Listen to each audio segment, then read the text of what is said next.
চার শ্রেণীর কবরে আল্লাহ তাআলা শাস্তি দিবেন না।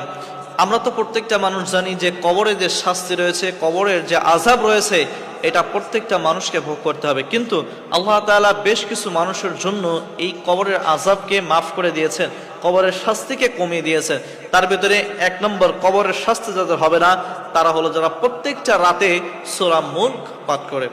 আমরা আলহামদুলিল্লাহ অনেক মানুষ রয়েছি এই আমলটা হরহামেশাই করি বা প্রতিনিয়ত আমরা করার চেষ্টা করি। যারা আমরা করি না, আজ থেকে আমরা এটা ট্রাই করবো, মাস্ট এই আমলটা করার চেষ্টা করবো। খুব বেশি সময় লাগবে না, 30টা আয়াত যদি কেউ মুখস্থ করার চেষ্টা করে আপনারা 30 দিনেই মুখস্থ করতে পারবেন। যদি হাফ করে মুখস্থ করেন তাও 2 মাস সময়ের ভিতরে মুখস্থ হয়ে যাবে প্রত্যেকটা রাতে।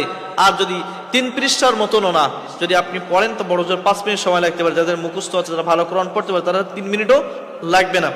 আপনারা এই আমলটা প্রতি রাত্রে করার চেষ্টা করবেন, ইশারের নামাজের পরে ঘুমানোর আগে আপনারা এই আমলটা করবেন। সূরা মুলক পাঠ করতে পারলে আপনাদের কবরের আযাব মাফ করে দেবেন কে? আল্লাহ তাআলা মাফ করে দেন। এরপর 2 নম্বর, যেই মানুষগুলো পেটে ব্যথার কারণে মারা যায়, পেট ব্যথার কারণে মারা যায়, তাদের কবরের আযাব আল্লাহ তাআলা মাফ করে দেন, কবরের আযাব তাদের হয় না। এরপরে 3 নম্বরে, যারা শহীদ হয়ে মারা যায়, শহীদ ব্যক্তিগুলো, তাদের কবরের আযাব আল্লাহ তাআলা মাফ করে দেন, কবরের আযাব তাদের হয় না। এরপরে 4 নম্বরে, জুমার দিন যে মানুষগুলো দুনিয়া থেকে বিদায় নেয়, মারা যায়, এই সমস্ত মানুষের কবরের আযাব আল্লাহ তাআলা মাফ করে দেন। আমরা তো প্রত্যেকটা মানুষ জানি যে কবরের আযাব রয়েছে, কবরের আযাব হবে, কবরের আযাব ভয়ঙ্কর। এই কবরের আযাব থেকে আপনি মাফ চাইতে পারবো না, মাফ হতে পারবে না। কিন্তু যদি আপনি আমলগুলো করতে পারেন বা এই কয়েকটা 3টা উপায়ে যদি আপনি মারা যান, জুমার দিন, এরপরে শহীদি মৃত্যু, আপনি আল্লাহ তাআলার কাছে সব সময়ের জন্য বলবেন, আল্লাহ তুমি আমাকে শহীদি মৃত্যু দান করো। কারণ মরতে যেহেতু হবে, শহীদি একটাই মৃত্যু, যেটা হলো মৃত্যুর পরে বিনা হিসেবে আল্লাহ তাআলা আপনাদেরকে জান্নাত দিয়ে দিবেন। শহীদি মৃত্যু একটাই মৃত্যু, কারণ আপনাকে যদি হিসাব চাওয়া হয়, আপনি একদিনে হিসাব ঠিকভাবে দিতে পারবেন না। আর হিসাব দিয়ে যদি আপনাকে জান্নাতে যেতে হয়, কোনো মানুষ জান্নাতে যেতে পারবে না। এর জন্য আল্লাহ তাআলার কাছে বলবেন, আল্লাহ তুমি আমাকে শহীদি মৃত্যু কবুল করো, শহীদি মৃত্যু দান করো। তাহলে আপনি যে হিসাবে মরেন না কেন, আল্লাহ তাআলা আপনাদেরকে শহীদি মৃত্যু দান করবেন।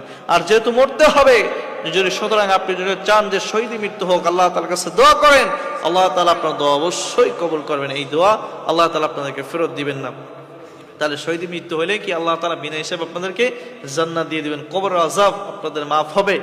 এরপর সূরা মুলক তেলাওয়াত করলে কবরের আযাব মাফ হয়। জুমার দিনে কেউ যদি মারা যায়, কবরের আযাব মাফ হয়। কিন্তু এখানে কিছু কথা রয়েছে, শর্ত রয়েছে।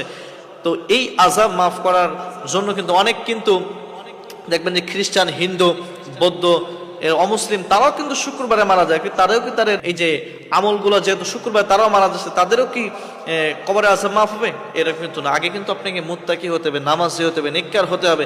তারপরে যদি এই কাজগুলো হয়, এই সিস্টেম হয়, তাহলে কিন্তু আপনার কবরে আযাব মাফ হবে। তা না হলে কিন্তু মাফ হবে